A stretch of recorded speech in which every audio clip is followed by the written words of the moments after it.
बिस्मिल्लाहिर्रहमानिर्रहीम, अस्सलाम वालेकुम, गुड मॉर्निंग। सुनो पाकिस्तान के साथ मैं हूँ आपकी होस्ट कहरबानो आवान और हमेशा की तरह मेरे साथ मौजूद है अजीम राना। हम उम्मीद करते हैं, तवक्को करते हैं आप लोग जाओगे खैर वाफियत होंगे, अपने प्यारों के साथ होंगे। दिन का आगाज़ मुस्बत अंदाज में भरपूर तरीके से आपका यकीनन हुआ होगा, मुस्बत सोच के साथ हुआ होगा। नाज़रीन, हम लोग भी अपनी रिवायत को बरकरार रखते हुए प्रोग्राम का आगाज़ करते हैं जी। और प्रोग्राम के आगाज़ में हम लोग मौसम की सूरत हाल से आपको आगाह करते हैं। मुल्क में तूफ़ानी बारिशों ने तबाही मचाई हुई है। 27 रोज़ में 245 अफराद जान की बाजी हार चुके हैं। ठट्टा समेत सिंध के साली अजला तूफानी बारिशों की जद में है। कराची में भी वक्फे वक्फे से बारिश का ही सिलसिला जारी है। बारिश के बाद जिना इंटरनेशनल एयरपोर्ट की छतें भी टपकने लगी हैं और सबसे ज्यादा 62 मिलीमीटर बारिश गुलशन हदीद में रिकॉर्ड की गई है। पंजाब की अगर हम बात करते हैं तो पंजाब के बेशतर इलाकों में भी मूसलाधार बारिश हुई है। लाहौर में बारिश से बिजली का तहसीली निज़ाम मुतासिर हुआ। साहिवाल और गोजर खान में मूसलाधार बारिश से नशेबी इलाके ज़ेरे आब आ गए। रायविंड में सड़कें और गलियां नदी नालों में तब्दील हो गई।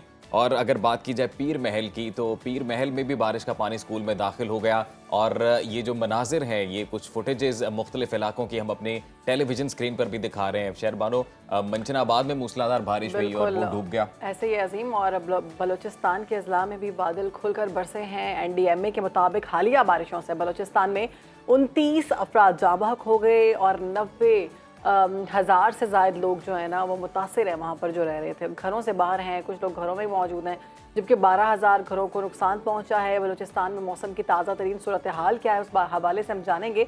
हमारे साथ हमारे नुमाइंदा मौजूद हैं फजल तवाब। फजल, बताइएगा बलूचिस्तान में क्या सूरत हाल है? बलूचिस्तान में भी हालिया मानसून बारिशों और सैलाबी सूरत हाल ने बड़े पैमाने पर तबाही मचाई। मजमूई तौर पर बलूचिस्तान के मुख्तलिफ अजला में तकरीबन जो सैलाबी सूरत हाल है बारिशों से 90,000 से ज़ायद अफराद जो है वो 1 जुलाई से अब तक मुतासर हुए हैं। और मुख्तलिफ अजला में सैलाबी सूरत हाल पैदा होने से वहाँ के मकीनों को शदीद मुश्किलात का सामना करना पड़ रहा है। ख़ास तौर पर जो नसीराबाद डिवीज़न के मुख्तलिफ अजला है, सोबतपुर, डेरा लायार, डेरा मुराद जमाली, कच्ची बोलान, वहाँ पर सैलाबी सूरत हाल से वहाँ पर जो मुतासरीन हैं उन्हें शदीद मुश्किलात का सामना करना पड़ रहा है। कई देहातों में अब भी दूर दराज इलाकों में सैलाबी पानी जो है वो मौजूद है, जिसकी वजह से मुख्तलिफ बीमारियाँ भी जो है वो जन्म ले रही है। PDMA की जानिब से जारी रिपोर्ट के मुताबिक 1 जुलाई से लेकर अब तक सैलाबी रेलों में बह जाने, छतें गिरने और आसमानी बिजली गिरने से मजमूई तौर पर 24 से ज़ायद अफराद जो है वो जाँ बहक हो चुके हैं, जिसमें सबसे ज़्यादा तादाद जो है वो ख़वातीन और बच्चों की है। जबकि इसके साथ ही साथ तकरीबन कोई 50,000 से ज़ायद एकर्स पर मुहित जो कड़ी फसलें हैं, बागात हैं, उन्हें जो है वो शदीद नुकसान पहुंचा है। जबकि इसके साथ ही साथ 600 के करीब मकानात ऐसे हैं जो मुकम्मल तौर पर मुनहदिम, जबकि सैकड़ों मकानात ऐसे हैं जिन्हें जुज़वी नुकसान पहुंचा है। जबकि इसके साथ ही साथ जो ख़ास तौर पर कौमी शाहराएँ हैं वो भी जो है इस सैलाबी सूरत हाल में मुतासर हुई है। अब भी कई देहात ऐसे हैं जहाँ पर राब्ता सड़कें जो है वो मुतासर होने से जो ट्रैफिक की रवानी है उन्हें उसमें मुश्किलात का सामना करना पड़ रहा है। जबकि इसके साथ ही साथ जो ज़ोब, किला सैफुल्लाह, मुस्लिम बाग और ज़ियारत के नवाही इलाके हैं वहाँ पर सैलाबी सूरत हाल के बायस और बारिशों के बायस कई मकानात को जो है नुकसान पहुँचा है। मुतासरीन ने हुकूमत से मुतालबा किया है कि फ़ौरी तौर पर दोबारा उनके मकानात की बहाली के लिए इक़दाम उठाए जाए। दूसरी जानिब महकमे PDMA, फ्रंटियर कोर, ज़िले इंतज़ामिया समेत दीगर इदारों की जानिब से इन बलूचिस्तान के मुतासरा अजला में जो है इमदादी सरगर्मियाँ जो है वो जारी है। और एक बार फिर महकमे मौसमियात की जानिब से ये पेशनगोई की है कि सूबे के मुख्तलिफ अजला में आइंदा 4-5 रोज़ के दौरान मज़ीद बारिशों का इम्कान है, जिसकी वजह से न सिर्फ नदी नालों में तूफ़ानी की सूरत हाल पैदा हो सकती है, बल्कि जो सैलाब का सूरत हाल है वो मज़ीद सूरत हाल जो है उससे वो गंभीर हो सकती है। और जो मुतासरा अजला है वहाँ पर एक बार फिर सैलाबी रेलें दाखिल होने का खदशा है। तो PDMA की जानिब से मुतल्लिका अजला को अलर्ट भी जारी किया गया है और आवाम से गैर ज़रूरी सफ़र से गुरेज करने के हवाले से भी अपील की बिल्कुल, गई बहुत है। शुक्रिया आपका फजल तवाब। आपने बलूचिस्तान में मौसम की जो सूरत हाल है उससे मुतल्लिका आगाह किया कि वहाँ पर बाकायदा तौर पर एडवाइजरी जारी कर दी गई है और वहाँ पर बारिश से जो सूरत हाल थी वो तफसीलन हमने अपने नाज़रीन के साथ भी शेयर की। तो अब कराची का रुख करते हैं। नाजिश अयाज वहाँ पर मौजूद हैं। नाजिश, बताइएगा शहर कायद में मौसम की क्या सूरत हाल है? भाई शहर क़ायद में मौसम बहुत ही खूबसूरत हुआ है, बल्कि कह सकते हैं गुज़िश्ता 3 रोज़ से तो हम बहुत ही कोई औसम किस्म का मौसम एंजॉय कर रहे हैं, क्योंकि बारिश जो है वो वक्फे से जारी रहती है और कल रात से जो शुरू हुई है बारिश वो ताहाल नहीं रुकी है। इस वक्त भी तेज़ हवाओं के साथ हल्की हल्की बारिश जो है मुसलसल चल रही है और आज सुबह भी जो है वो बहुत ही लाइट ट्रेन जो है जा रही है और मैं भी इस वक्त बहुत लाइट ट्रेन में खड़ी हुई आपसे बात कर रही हूँ। तो आप खुद सोच सकते हैं कि इस खूबसूरत मौसम के साथ आपका मूड भी कितना खूबसूरत हो जाता है जब पत्ते जो है वो आपके निखर निखर के आते हैं, सामने दरख्त धुले हुए नज़र आते हैं, परिंदे चहचहा रहे होते हैं और छोटे छोटे बच्चे जो है ना वो उनको उनके पेरेंट्स पार्क में लेकर आते हैं एंजॉय करने के लिए। तो ऑल दो आज वर्किंग डे है, लेकिन इसके बावजूद बहुत सारे पेरेंट्स जो अपने बच्चों को भी लेकर आए थे पार्क में सुबह में। मौसम की बात कर लें, आज पहले बता दूं मैं कि ये आउटर बैंड था जो अब तक बारिश बरसा रहा था, ये इस मौसम का, इस मानसून स्पेल का आउटर बैंड था। असल कोर तो अभी दाखिल होना है कराची में। महकमा मौसमियात के कहने के जो असल कोर है वो इस वक्त थरपारकर और बदीन में बारिशें बरसा रहा है, शदीद बारिशें बरसा रहा है जो है और गरज चमक के साथ। तो कराची में जो ये कराची में भी रेन इमरजेंसी नाफिज की गई है और बाकी बलूचिस्तान में भी हम देख रहे हैं सैलाब की सूरत हाल है। तो कराची में सबसे ज़्यादा जो मसला होता है वो नालों की सफाई का होता है। एक अरसे से जब से मानसून का ये सिलसिला शुरू हुआ है सवालात किए गए क्या नालों की सफाई का अमल शुरू हुआ, कुछ जवाबात मिले कि हो गया, कुछ जगहों पे अभी तक नहीं हुआ। तो इंतज़ामात क्या है बिलखसूस नालों की सफाई की अगर बात की जाए तो क्या हो गई है सफाई उनकी? असल मसला सिर्फ नालों की सफाई नहीं, नालों के ऊपर होने वाली इंक्रोचमेंट भी है असल मसला। अगर आप सिर्फ 350 तो आपके ओपन नाले हैं, इसके अलावा ये छोटे नाले हैं, जबकि 150 के करीब आपके बड़े नाले हैं। ना छोटे नालों की सफाई हो रही हुई है और ना बड़े नालों की, जबकि बड़े नालों की सफाई में सबसे बड़ा हर्डल है इंक्रोचमेंट। बहुत सारे जो नाले हैं उनके ऊपर तो तामीरात हैं, आप उनकी सफाई करेंगे भी कैसे? जो है NDMA की जानिब से और इसके अलावा जो मुख्तलिफ तंजीमें हैं, हमारी मुख्तलिफ बहुत अच्छी तंजीमों ने जो है उनकी सफाई का बेड़ा तो उठाया। टेम्परेरीली आप साफ़ भी कर देते हैं, लेकिन जब उसको लॉन्ग लास्टिंग नहीं रखेंगे तो फिर होगा क्या? आज से 4 साल पहले बहुत ही 2-3 ऐसे हादसा हुए जिसमें लोगों की गाड़ियाँ डूब गई, लोगों की जानें चली गई। उसके बाद 1-8 साल ख्याल आया हुकूमत को, बहुत दावे किए गए, वादे किए गए। इस बारिश, इस मानसून स्पेल के मुतालिक महकमा मौसमियात अभी से नहीं, जुलाई से बाकायदा अलर्ट जारी कर रहा है, एडवाइजरी जारी कर रहा है महकमा मौसमियात की। इस एडवाइजरी के बेस पर सिंध गवर्नमेंट इजलास की हद तक तो बहुत बातें कर रही है, रेन इमरजेंसी प्लान भी लगा देती है, बच्चों को छुट्टी भी दे देती है, लेकिन असल जो इशू है उसको सॉल्व नहीं कर रही है। नालों की सफाई ताहाल नहीं हुई है, काफ़ी नाले जो हैं उनकी बहुत ही अबतर सूरत हाल है कि सबसे आखिर में मेयर कराची जो है वो दौरा करते हैं और कहते हैं कंटोनमेंट, अपने एरियाज़ को छोड़ के कंटोनमेंट एरियाज़ का दौरा करते हैं और कहते हैं कि पानी कहाँ है। आप लोग मीडिया ऐसी हवा बना देता है पानी की। बहुत सारे ऐसे और नाजिश, अब जैसा कि आपने बताया कि नालों की सफाई तो नहीं हुई, लेकिन महकमा मौसमियात का सिंध के हवाले से ये बताना है, क्या ऐसी इतलात हैं कि हैवी रेन स्पेल मुतवक्किल है कराची में? जी बिल्कुल, इस वक्त थरपारकर बदीन में जो स्पेल है वो काफ़ी हैवी, बहुत ही शिद्दत का स्पेल इस वक्त बरस रहा है, जो कि अब कराची से करीब तर है। कराची में दोपहर से लेके जुम्मे तक जो है इसमें मजीद शिद्दत आ सकती है। 31 अगस्त तक ये हैवी स्पेल कराची में स्टे करेगा। ठीक है, हैवी स्पेल की वजह से मजीद शिद्दत भी आ सकती है। इसमें बहुत शुक्रिया नाजिश, आपने कराची के मौसम से आगाह किया। अभी हमारे साथ deputy director PDMA Sindh Syed Mohammad Shayan Shah साहब मौजूद हैं, उनसे मजीद बात करते हैं। सैयद मोहम्मद शायान शाह साहब, बहुत शुक्रिया सर आपके वक्त का। ये बताइएगा कि शहर कायद के बिलखसूस और सूबा सिंध की हम लोग ओवरऑल अगर बात करते हैं तो हैवी स्पेल मुतवक्किल है, आपके पास क्या इतलात हैं, क्या तैयारियां की गई हैं? जी अस्सलाम वालेकुम, बहुत बहुत शुक्रिया आपका कि आपने लाइन पे लिया और गवर्नमेंट ऑफ सिंध का मौक़िफ़ भी जानने के लिए कोशिश की। अच्छा, इसमें मैं आपको बताता चलूं कि जुलाई से आप देख रहे हैं कि अच्छी बरसातें हो रही हैं पूरे सिंध में इंक्लूडिंग कराची, और ये कोशिशें ही हैं गवर्नमेंट ऑफ सिंध की जिसकी वजह से आप देख के निज़ाम ज़िंदगी मामूल के मुताबिक चल रही है। तो ये जो पेशेंट को ये की गई थी मेडिकल से, ये 25 तारीख को हमें बताया गया कि डिप्रेशन क्रिएट हो चुका है और मूव करेगा सिंध की तरफ, साउथ की तरफ, और उसकी जो है वो हो सकता है कि इंटेंसिटी ज़्यादा हो जिसकी वजह से बरसातें भी ज़्यादा पड़ सकती हैं। उसी हिसाब से हमने इसको डिस्ट्रिक्ट डिजास्टर मैनेजमेंट अथॉरिटीज़ को भी कम्युनिकेट कर दिया था, और जो नेसेसरी इक्विपमेंट थे या दूसरी जो ज़रूरी अशिया होती हैं, जो नॉन फूड आइटम्स होते हैं, वो हमने ऑलरेडी मोबिलाइज किए हुए थे अभी भी। आप देखें, अगर साहब ये बताइएगा कि बारिशों ने सबसे ज़्यादा किन इलाकों को मुतासर किया है, और हुकूमत सिंध की जानिब से या PDMA की जानिब से जो हिफाजती इक़दामात किए गए हैं वो कौन कौन से हैं, उस बारे में आगाह कीजिए। पर है कि आप अगर ओवरऑल पिक देखें तो काफ़ी अच्छे तरीके से डिवॉल्व हो चुकी है और शहर कंपैरेटिवली चल रहे हैं। उसमें जितनी हर्डल्स या डिस्टर्बेंसेस पहले होती थी वो इस दफा हमने नहीं देखी और ये कारकर्दगी है गवर्नमेंट की। हमारी आवाज आ रही है जी क्लियर? जो उन्होंने 22 की लेसन लर्न थे उसको इम्प्लीमेंट किया, इंक्रोचमेंट हटाई, क्लीनिंग नालाज किया, शोटिंग ऑफ नालाज वो उसको क्लियर किया। ठीक है जी।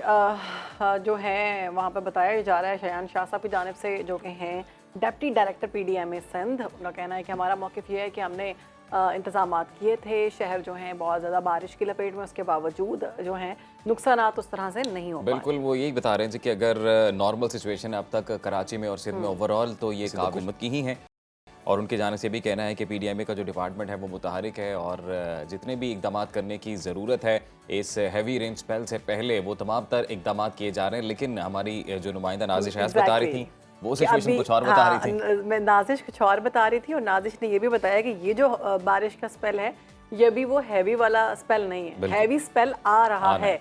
तो तब पता चलेगा कि इंतजामात कैसे किए गए हैं, इंतजामात हुए या नहीं हुए। वैसे कराची में तो हर साल ही ये हालात होते हैं। अभी तक तो शहरबानो नाजिश ने ये भी बताया कि नालों की सफाई नहीं कराई गई, बिल्कुल नहीं करवाई गई। और तकरीबन 2 महीनों से, अगस्त के स्टार्ट से हम लोग ये बात करें कि जुलाई के स्टार्ट से, बल्कि जब से बारिशों का आगाज़ हुआ कि नालों की सफाई बहुत ज़रूरी है, बहुत ज़रूरी है। लेकिन उसके बावजूद कराची के हालात, मैं ख़ुद कराची रह के आई हूँ और बारिश में आपकी गाड़ी डूब जाती है, वहाँ पर कोई पूछने वाला नहीं है, पानी नहीं आता, बिजली नहीं आती और निज़ाम ज़िंदगी दरहम बरहम होकर रह जाता है। हर वो सिर्फ कराची की सूरत हाल नहीं है, पूरे पाकिस्तान में, पूरे पाकिस्तान में बिल्कुल जहाँ भी बारिश ज़्यादा हो जाए जिस इलाके में सबसे पहले तो बिजली मुतासिर होती है और बिजली भी आती ही नहीं है। मतलब भूल जाएं आप, पानी भी नहीं मिलेगा आपको, खाने के लिए कुछ भी नहीं होगा। और कुछ इलाकों में तो बाकायदा तौर पर कुछ सूबों के शहर ऐसे हैं जहाँ पर बाकायदा सैलाबी सूरत हाल है। जैसे अगर हम बात करते हैं गुज़िश्ता चंद रोज़ की, तो मुल्तान में बड़ी सैलाबी सूरत हाल रही। वहाँ पर तो कहा यह जा रहा है जी कि तूफ़ानी बारिश से 48 साल जो रिकॉर्ड था वो टूट गया, इतनी बारिश वहाँ पर हुई है। तो ये तो जब मानसून का इमरजेंसी में नाफिज की गई है ना, रेन इमरजेंसी बिल्कुल, जब मानसून का ये सीजन स्टार्ट हुआ था शहरबानो, तभी महकमा मौसमियात, हम तो रोजाना की बुनियाद पर अपने नाजरीन के साथ ही शेयर करते हैं वेदर एडवाइजरी।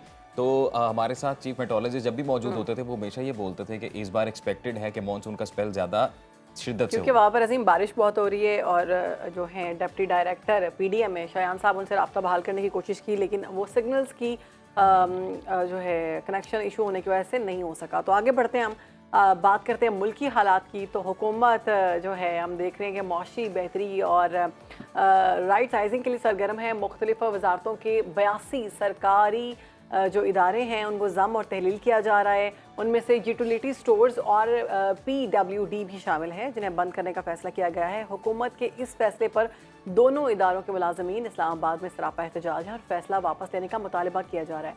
गुज़श्ता रोज़ महंगी बिजली और बेतहाशा टैक्सों के खिलाफ भी हमने देखा कि सियासी जमातों की हिमायत से ताजिर बरादरी ने मुल्क गिर शटर डाउन हड़ताल की।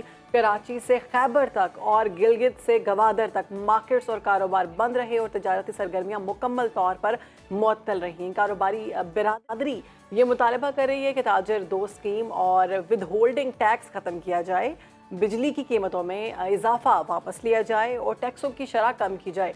हड़ताल पर हुकूमत के बयानात से बज़ाहिर ये लग रहा है कि हुकूमत किसी सूरत ताजरों के मुतालबे मंजूर करने के लिए तैयार नहीं है, क्योंकि वज़ीर आज़म ने और वज़ीर आज़म के जो कोऑर्डिनेटर हैं राना एहसान अफजल साहब, वो कहते हैं कि वफाकी हुकूमत हरगिज़ ताजरों के दबाव में नहीं आएगी और रिटेलर्स को हर सूरत टैक्स नेट में आना पड़ेगा। अगर ताजरों को ये लगता है कि हुकूमत गलत काम कर रही है तो आएँ, हमारे साथ बैठें और मुज़ाकरात करें।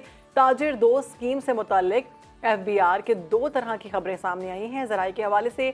एक तो ये बताया जा रहा है कि FBR टैक्स स्कीम में ताजरों की मर्जी की तब्दीलियाँ की जा रही हैं और करने के लिए तैयार भी हैं, मगर ये भी खबरें आ रही हैं कि कारोबारी तंजीमों से मुज़ाकरात नाकाम हो चुके हैं और ताजिर 2 स्कीम किसी सूरत वापस नहीं ली जाएगी। अब तक की तो इतलात यही है। इस तमाम सूरत हाल पर बात करते हैं, हमारे साथ हमारे गेस्ट मौजूद हैं। में ताजरान पाकिस्तान के सदर काशिफ चौधरी साहब। काशिफ साहब बहुत शुक्रिया आपके वक्त का। सबसे पहले तो ये बताइएगा कि कल जो मुल्क गिर शटर डाउन हड़ताल की गई ताजर बरादरी की जानिब से, उसका क्या फ़ायदा हुआ अब तक? देखिए, कल कराची से खैबर तक शहर शहर गांव मुकम्मल तौर पर बंद रहे और ये एक वाज़ेह मैसेज हुकूमत को दिया गया कि हुकूमत की मुआशी पॉलिसियाँ वो किसी सूरत पाकिस्तान के ताजरों, पाकिस्तान के सनतकारों के लिए काबिल कबूल नहीं हैं और उन माशी पॉलिसियों के नतीजे में मुल्क और कौम का नुकसान हो रहा है। देखिए, अगर तिजारत चलेगी तो उसके नतीजे में मुल्क में रोज़गार के मौके पैदा होंगे, इसलिए कि गवर्नमेंट तो इदारों को बंद करने की तरफ जा रही है। गवर्नमेंट के पास तो रोज़गार के मौके मुयस्सर नहीं है। इस वक्त सबसे बड़ा सेक्टर प्राइवेट सेक्टर है जो आम आदमी को रोज़गार देता है। लाखों की तादाद में नौजवान पढ़ लिख कर निकलते हैं, तो गवर्नमेंट के पास तो नौकरियां नहीं है, नौकरियां तो सनतकार और ताजर उनको दे रहा है। अच्छा, तिजारत चलेगी तो उसके नतीजे में मुल्क में अमन आता है, इसलिए कि अमन का तल्लक बराह रास्त माश के साथ है। जब लोगों के घर के अंदर चूल्हे बंद होंगे, जब किसी का बच्चा भूख से बिलक रहा होगा, जब उसको दूध नहीं मिलेगा तो वो क्या करेगा? वो लाकानूनियत की तरफ जाएगा। तो इसलिए तिजारत का चलना तो इसलिए भी ज़रूरी है। और फिर तिजारत चलती है तो उसके नतीजे में टैक्स इकट्ठा होता है, जिस टैक्स के पैसे से इस मुल्क का तमाम रियासत का ढांचा चलता है। काशिफ चौधरी साहब, ये तमाम सारी सर ये ये तमाम बातें दुरुस्त हैं, आप सही फरमा रहे हैं। ये कहिएगा कि ताजर दोस्त स्कीम से क्या मसाइल थे ताजर बरादरी को? देखिए, ताजर दोस्त नाम रखने से तो स्कीम ताजर दोस्त नहीं हो जाती। सही। ये बुनियादी तौर पे तिजारत कुश और ताजर दुश्मन स्कीम लाई गई है।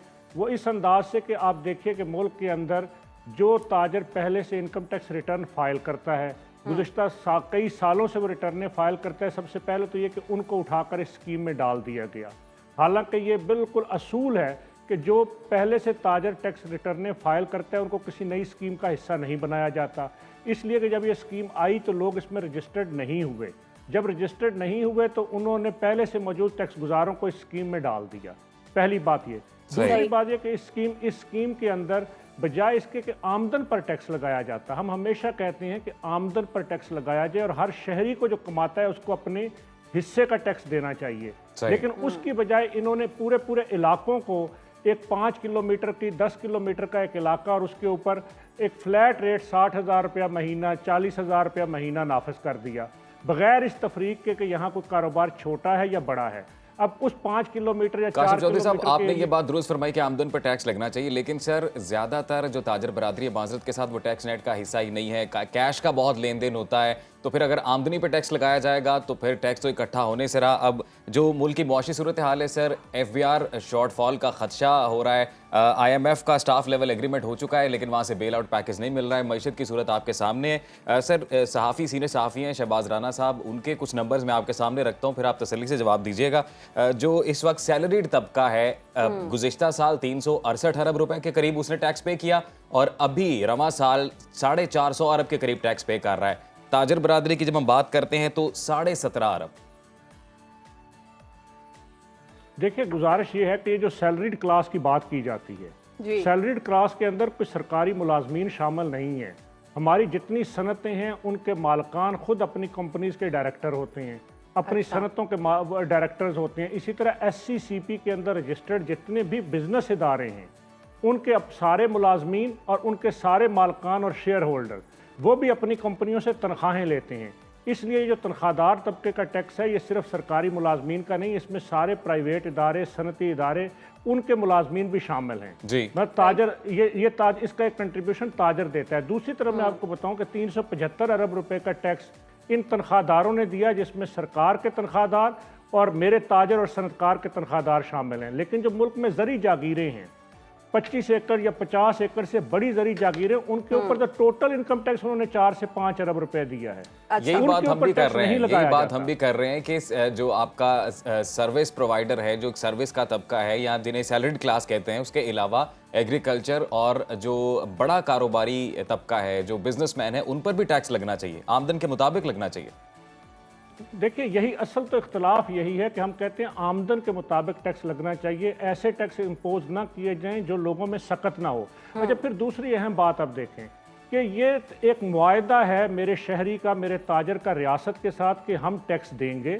उस टैक्स के पैसे के नतीजे में रियासत एक मियारी तालीम देगी, बावकार सेहत की सहूलतें देगी, इंफ्रास्ट्रक्चर देगी। जब रियासत अपने मुआहदे को पूरा नहीं करती, रियासत आने वाले टैक्स के पैसे को अयाशियों पर खर्च करती है। कोऑर्डिनेटर जो हैं वज़ीर आज़म के राना एहसान अफजल साहब, वो कहते हैं कि अगर ताजर समझते हैं कि हुकूमत गलत काम कर रही है तो आए, बैठें, हमारे साथ बात करें।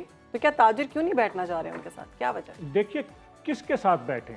FBR पॉलिसी पे इम्प्लीमेंटेशन करने वाला इदारा है, पॉलिसी साज इदारा नहीं है।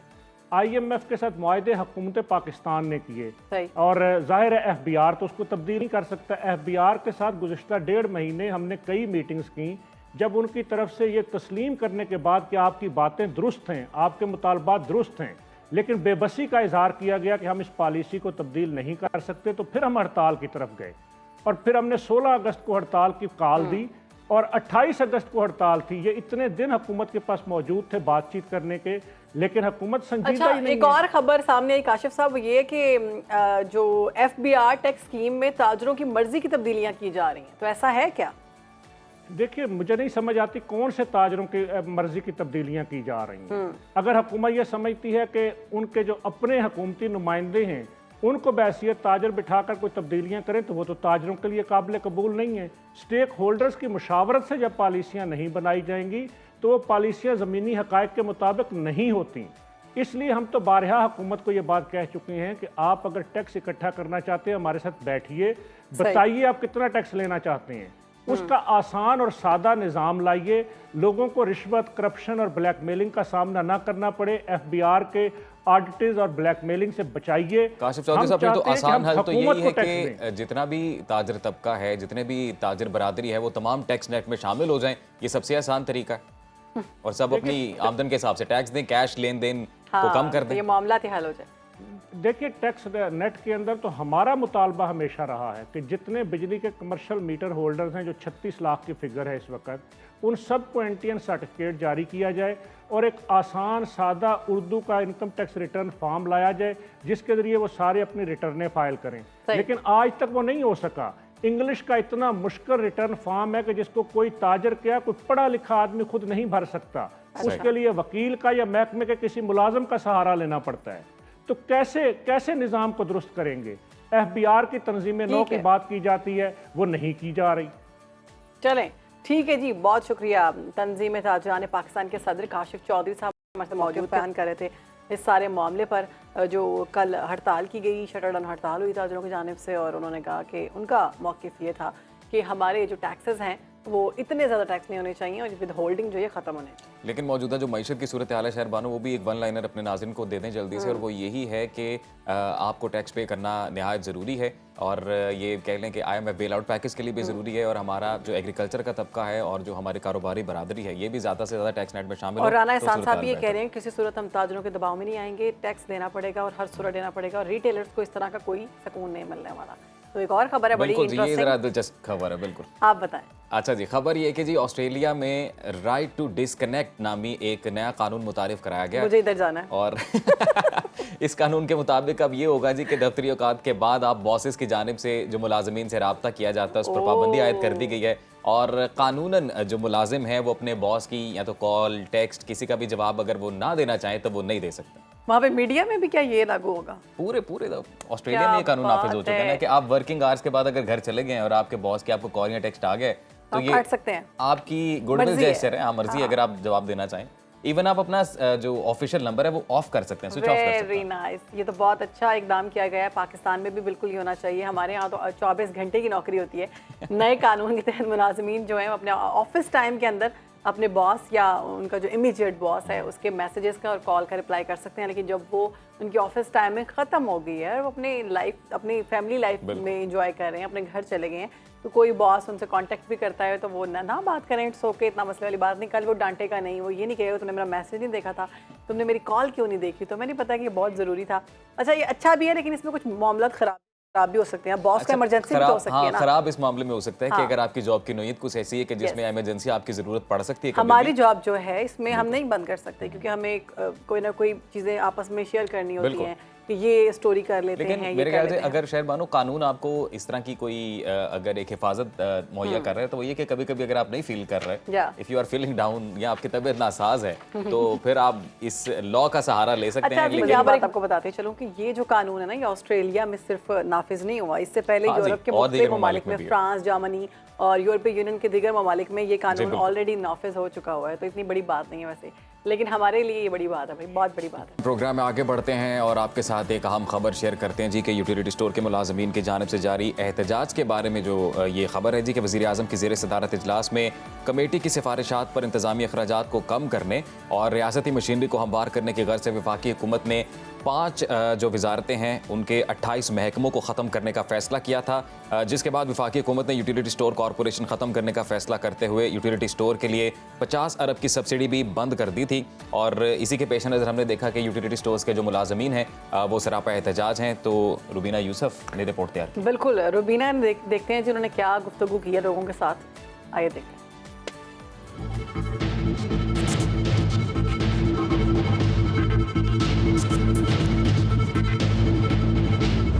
महंगाई बहुत ज़्यादा है और खाने पीने की चीज़ें आवाम की पहुंच से बहुत दूर है, मगर इस महंगाई में यूटिलिटी स्टोर्स गरीब आवाम का एक बहुत सहारा, जहां मार्केट से चीज़ें सस्ती मिल जाती थी। लेकिन वफाकी हुकूमत ने तमाम यूटिलिटी स्टोर्स मुकम्मल तौर पर बंद करने का ऐलान किया है। आइए आवाम से जानने की कोशिश करते हैं कि वफाकी हुकूमत का ये फैसला कितना नुकसानदेह है और क्या आवाम इस यूटिलिटी स्टोर से कितना मुस्तफ़ीद हो रहे थे।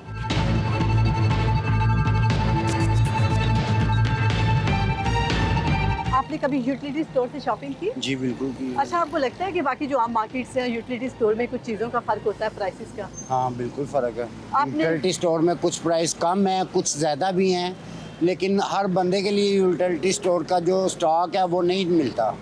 वो ऐसा होता है कि यूटिलिटी स्टोर के जो वर्कर हैं, मेन हेड, ठीक है, वो लोग क्या करते हैं, वहाँ से पीछे से स्टॉक आता है गवर्नमेंट की तरफ से, ये लोग स्टॉक करते हैं, स्टॉक करके दूसरे यानी कि अदर जो छोटी छोटी शॉपें हैं जिधर इनका अपना कॉन्टैक्ट है वहाँ पे ये फेंक देते हैं। ये आवाम को नहीं सप्लाई करते ये लोग। सर ये बताइएगा, कभी यूटिलिटी स्टोर से आपने शॉपिंग की?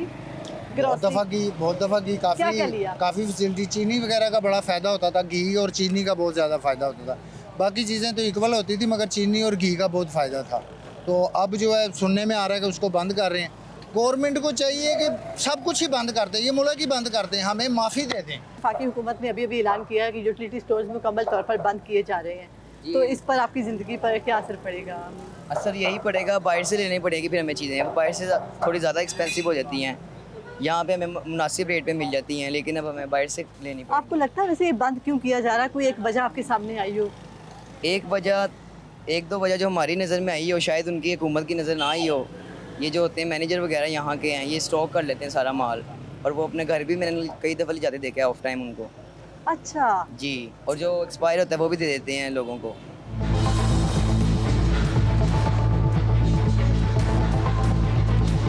हुकूमत ने ऐलान किया है कि हम यूटिलिटी स्टोर्स मुकम्मल तौर पर बंद कर रहे हैं, इस पर क्या कहेंगे? इसकी आड़ में पहले से ही काफ़ी ज़्यादा हम तो हुकूमत में यही चाहते हैं कि जितनी ज़्यादा हमें उसमें हमारी दिहाड़ी लग जाए, ज़्यादा से ज़्यादा हमें कमीशन मिले।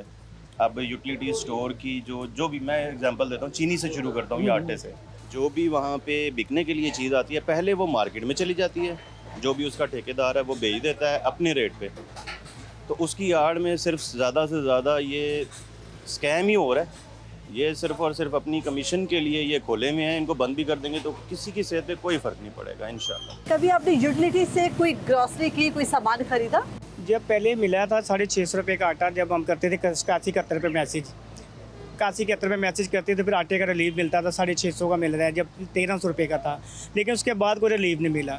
ये कितनी बार मिला था आपको रिलीफ? ये मेरे 3 बार मिला, जो हर रमज़ान में मरियम नवाज़ ने जब निकाला था उस टाइम मिला, उसके बाद कुछ नहीं मिला रिलीफ। यूटिलिटी स्टोर पे जो ज़्यादातर सामान है महंगा है, आम मार्केट से एशिया से जिस तरह की चीज़ें लें, साबुन वगैरह, ऑयल वगैरह, वो तो महंगी है। फिर वो उनका रूल है कि आपने पहले 3000 का सामान लेना है, फिर आपको मिलेगा घी या चावल या आटा। गरीब आदमी के पास 3000 ना हो तो वो ना ले सकता। ये कहाँ का जो था यूटिलिटी है उनकी ये स्कीम थी? ये टाउनशिप चले जाए, वहाँ पर भी ये मॉडल टाउन चले जाए, यहाँ पर भी वो कहते हैं पहले 3000 रुपये का सामान लें, फिर आपको ये आटा, चीनी या घी दिया जाएगा। अच्छा, अब 3000 रुपये मेरे पास नहीं है तो मैं कैसे दूंगा?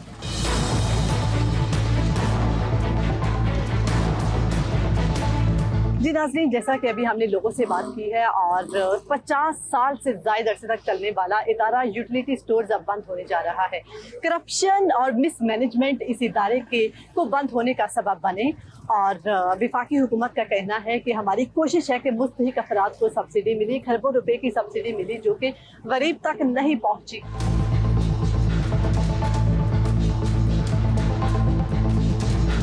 चलिए जी, आवाम का बड़ा मिला जुला रद्द-ए-अमल सामने आया है। किसी का कहना है कि बहुत अच्छा हो रहा है, किसी का कहना है कि अच्छा नहीं हो रहा, हमें सस्ती अशिया मिल रही थी वो नहीं मिलेंगी।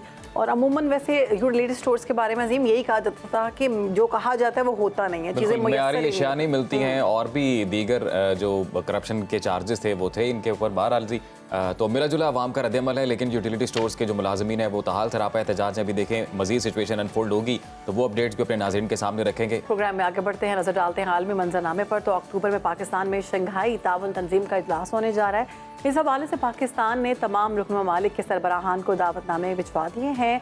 पड़ोसी मुल्क भारत के वज़ीर आज़म नरेंद्र मोदी को भी शंघाई ताउन तंजीम के इजलास में शिरकत के लिए दावत दी गई है। भारतीय मीडिया से ये खबरें आ रही हैं कि पाकिस्तान के दावतनामे पर भारतीय हुकूमत ने अभी कोई फैसला नहीं किया। नरेंद्र मोदी की जगह किसी भारतीय वज़ीर को कॉन्फ्रेंस में शिरकत के लिए भेजे जाने का इम्कान है।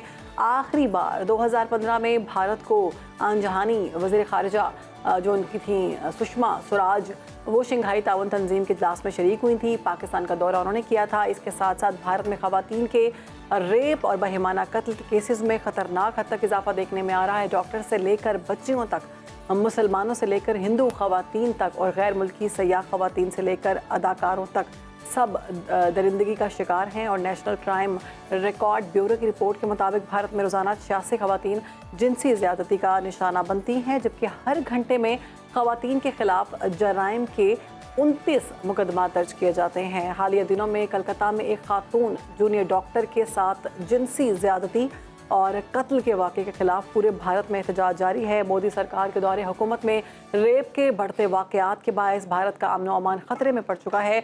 कमज़ोर अदालती निज़ाम के बायस भारत में इस्मत दरी के बहुत से वाक़यात सामने आ रहे हैं। मुजरिमों का एहतसाब नहीं किया जाता। लाखों की तादाद में जिनसी दरिंदगी का शिकार होने वाली भारतीय ख़वातीन आज भी इंसाफ के मुंतज़िर हैं। तमाम सूरत हाल पर बात करते हैं जी। हमारे साथ हमारे तज्ज़ियाकार अब्दुर्रहमान खान साहब मौजूद हैं। अब्दुर्रहमान साहब, बहुत शुक्रिया आपके वक्त का। वेलकम टू सुनो पाकिस्तान। कैसे हैं आप? बहुत शुक्रिया, अल्हम्दुलिल्लाह। आप बताएं, खैरियत से? वी आर गुड अल्हम्दुलिल्लाह। अब्दुर्रहमान, दो सिचुएशंस, एक तो शंघाई ताउन तंजीम से मुतल्लिक आपके कमेंट्स, लेकिन उससे पहले जो बात की गई कि भारत में जो जिनसी ज़्यादती के वाक़यात हैं और बड़े ही ख़तरनाक नंबर हैं कि रोज़ाना की बुनियाद पर 86 केसेस रिपोर्ट हो रहे हैं, और अभी हालिया जो एक ट्रेनी डॉक्टर के साथ वाक़या पेश आया, योर कमेंट्स? बिस्मिल्लाहिर्रहमानिर्रहीम। राना साहब, जैसे इंट्रो में बताया गया, सूरत हाल का मैग्नीट्यूड कितना बड़ा है। दुनिया में अगर किसी मुल्क के दारुल हुकूमत को रेप कैपिटल कहा जाता है तो वो भारत है। नई दिल्ली को दुनिया का रेपिस्ट कैपिटल कंसिडर किया जाता है। ये भारत का तारुफ है। भारत का 77वां यौम आज़ादी तारीख़ में पहली मरतबा यौम स्याह के तौर पर मनाया गया है। सही 10 लाख डॉक्टर्स ने भारत के अंदर हड़ताल की है। ये भी एक तारीखी रिकॉर्ड है। लोग यौम आज़ादी के दिन मोमबत्तियां लेकर निकले, वो जश्न नहीं मना रहे थे, वो सोग मना रहे थे। भारत की जमहूरियत पर इंसानी हकूक़ के हवाले से बेशुमार दाग हैं, मगर ये दाग भारत के चेहरे को मज़ीद दागदार कर रहे हैं। अब इसकी मल्टीपल वजूहात है। जैसे आपने कमज़ोर प्रोसिक्यूशन सिस्टम की बात की। हम जानते हैं कि 2012 के अंदर एक वाक़या दिल्ली में एक बस के अंदर एक खातून को, एक स्टूडेंट को रेप का शिकार किया गया और फिर उसकी भी मौत वाक़ होगी बाद में। उस वाक़े के बाद एक डिस्कशन शुरू हुई सोसाइटी के अंदर। प्रॉब्लम यह है कि ये वाक़यात रोज़ हो रहे हैं। जैसे आपने बताया कि 86 वाक़यात एक दिन के अंदर रिपोर्ट होते हैं, लेकिन ये वाक़यात अंडर द कारपेट चले जाते हैं। बहुत सारी चीज़ों को डिस्कस नहीं किया जाता। कुछ वाक़यात होते हैं जो ट्रिगर कर देते हैं सिचुएशन को। क्यों इसको दबाया जा रहा है? इसकी एक तो ये है कि अमूमी तौर पे जो सोसाइटीज़ हैं वो एक्सेप्ट नहीं करती बुराई को।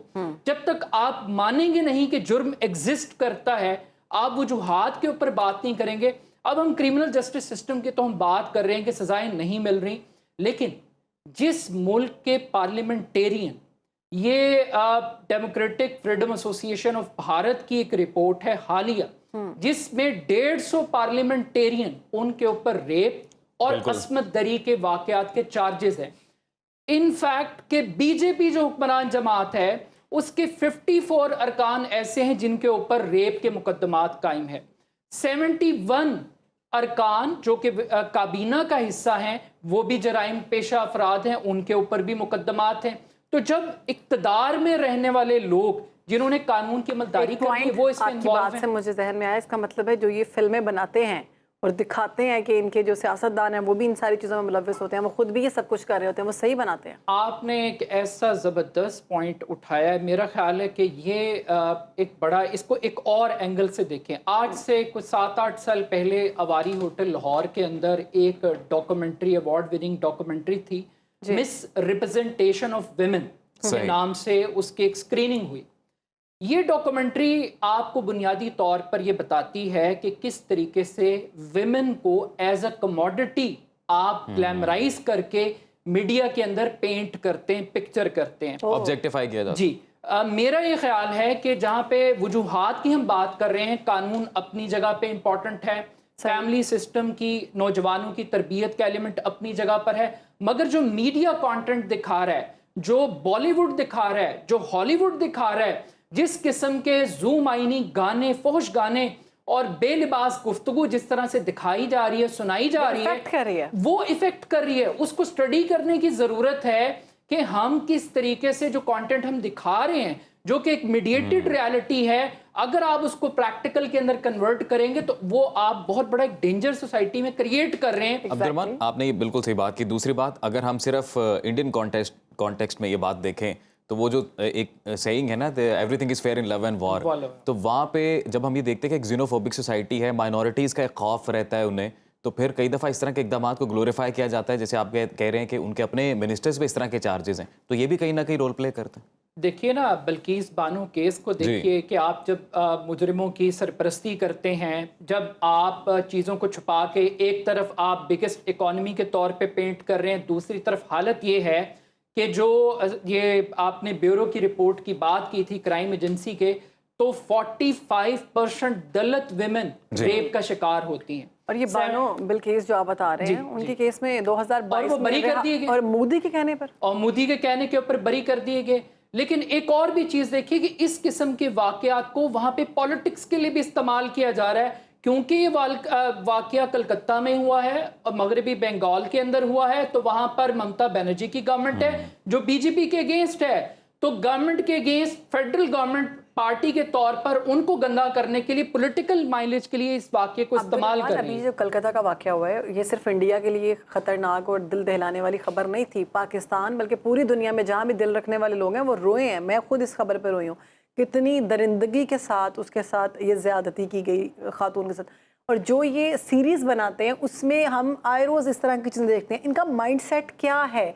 क्या इतने एक्सट्रीमिस्ट हैं हर मामले में, या साइकोपैथ हैं? मेरा ख्याल है कि ये यकीनन एक बीमार जहनीत की एक इलामत है, और सोसाइटी के अंदर गेट कीपर्स का रोल ख़त्म हो गया है कि आप रेटिंग के चक्करों में, व्यूज़ के चक्करों के अंदर, पोर्नोग्राफी एक पूरे सब्जेक्ट के तौर पर आप देख लीजिए कि हर उस हद को आप क्रॉस कर रहे हैं। मोदी और इसके मानने वाले जो है ये गाय का तो बहुत एहतराम करते हैं, खवातीन के एहतराम नहीं। खवातीन के एहतराम, अब देखिए माइनॉरिटीज़ के साथ क्या हो रहा है कि अगर आप बुरके के अंदर हैं तो मुस्कान जैसी लड़की का गुंडे रास्ता रोकते हैं और वो एक हिंदू स्लोगन्स देते हैं।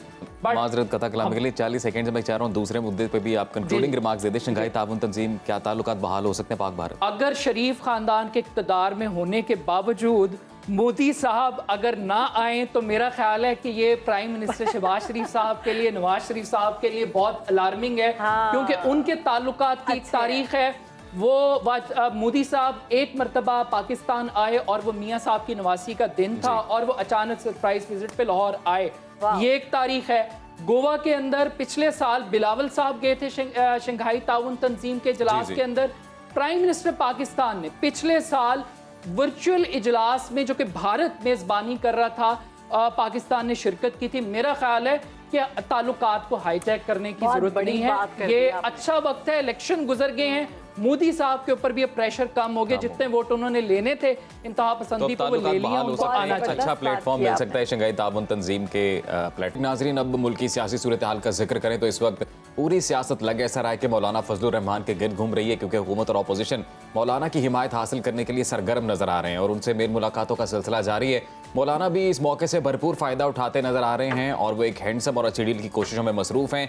फजलुर रहमान कहते हैं कि जी PTI से 12 साल से मुखालफत चल रही है, मामलात जल्द ठीक नहीं हो सकते। ज़राए के हवाले से ये भी खबरें सामने आ रही हैं कि मौलाना ने तहरीक इंसाफ की हिमायत के बदले एक बड़ा मुतालबा किया है और खैबर पख्तूनख्वा से सेनेट की 2 नशिस्तें मांग ली हैं दूसरी जानिब फजलुर रहमान की सदर आसिफ जरदारी के बाद चौधरी शुजात हुसैन से भी खुशगवार माहौल में मुलाकात हुई और मौजूदा सियासी सूरत हाल पर तबादला ख्याल किया गया है। हुकूमत और अपोजिशन दोनों मौलाना की हिमायत के लिए क्यों सरगर्म है और इसकी वजह जो इब्तदाई तौर पर बताई जा रही है वो ये कि हुकूमत आइंदा दिनों में अदलिया से मुतल्लिक एक अहम कानून साजी का इरादा रखती है, जिसके लिए उसे 2/3 अक्सरियत की ज़रूरत है। और इस वक्त मौलाना के सेनेट और कौमी असम्बली में 12 अराकीन मौजूद हैं, तो जिस पलड़े में मौलाना की जमात अपना वजन डालेगी वो एक तरफ का पत्ता भी साबित हो सकते हैं। तो इस तमाम सूरत हाल पर बात कर लेते हैं। बात करने के लिए हमें ज्वाइन किया है सीनियर तज्ज़ियाकार हैं शौकत पराचा साहब। पराचा साहब, बहुत शुक्रिया आपके वक्त का।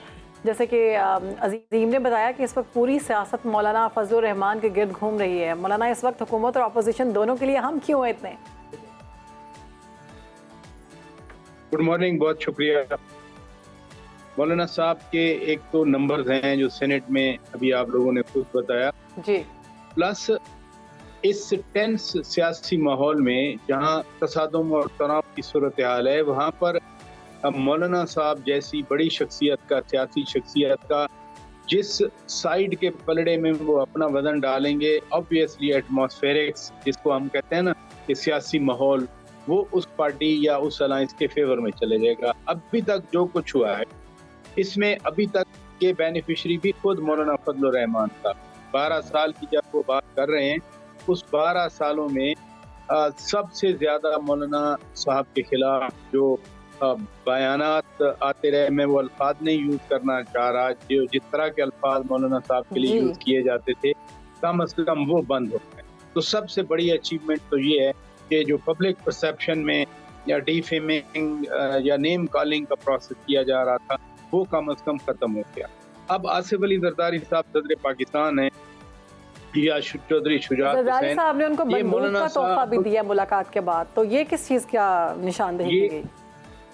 नहीं, देखे ना, ये कोई नए नहीं है एक दूसरे के लिए। लेट 80s या मिड 80s से लेके आज तक ये वन और दी अदर वे कभी एक दूसरे की सियासी मुखालफत करते रहे हैं और कभी एक दूसरे के साथ इत्तेहाद में भी शामिल रहे हैं। इसलिए इनका आपस में मिलना जुलना कोई नई बात नहीं है। सदर साहब ने सिर्फ बंदूक का तोहफा नहीं दिया, क्लाशनकोव थी बेसिकली, बल्कि सदर साहब ने उन्हें डिनर के लिए भी इनवाइट किया है। सदर साहब ने उन्हें जिस शाम में मुलाकात हुई, सदर साहब ने कहा कि ये जो मुल्क के मसाइल हैं आइए मिलकर ठीक करते हैं और आप तशरीफ लाएं हमारे यहाँ खाने पे। तो मैं ज़ाती तौर पे देख रहा हूँ कि किसी पॉइंट ऑफ टाइम पे फिर मियाँ साहब भी मिलेंगे, मियाँ नवाज शरीफ साहब मौलाना फजलुर रहमान से, और सारा ये जो चौधरी शुजात हुसैन है, मियाँ नवाज शरीफ हैं, वज़ीर आज़म शहबाज शरीफ हैं, फिर ये सारे लोग ऐवान सदर में किसी पॉइंट ऑफ टाइम पे बैठेंगे। मुझे तो ये नजर आ रहा है। बिल्कुल। अच्छा शौकत पराचा साहब, ये कहिएगा कि अगर मौलाना